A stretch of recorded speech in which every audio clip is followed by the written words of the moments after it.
முதலாவதாக கடையவனேனை கருணையினால் என்ற பாடல், வளர்கின்ற நின் கருணை கையில் என்ற பாடல், மறுத்தனன் யான் உன் அருள் அறியாமையினால் என்ற பாடல். இது 3 பாடலுக்கும் பொருள் கூறுகிறார் திருமதி கோமதி ஹரிஹரன் அவர்கள். கடையேனை பெரும் கருணையால் வலிய வந்து அடைந்து ஆண்டு கொண்டு அருளினை இடப வாகனனே, அடியேனை விட்டுவிடுவாயா?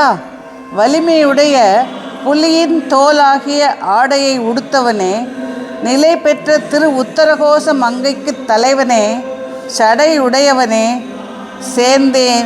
சோந்தேன் எம் பெருமானே, என்னை தாங்கிக் கொள்வாயாக.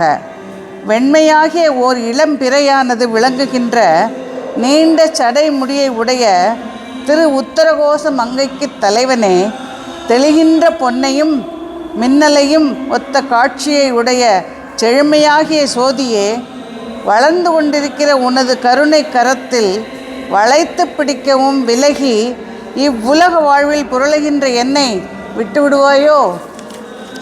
என் மாணிக்கமே, திரு உத்தரகோச மங்கைக்கு தலைவனே, உன் திருவருளின் பெருமையை அறியாமல் அதனை வேண்டாவென்று மறுத்தேன்.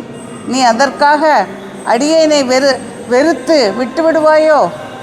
மேலோர் சிறிய நாய் போல் உள்ள ஒரு குற்றத்தையும் மன்னிப்பார்கள் அல்லவோ?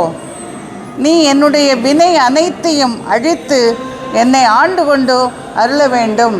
திருச்சிற்றம்பலம்.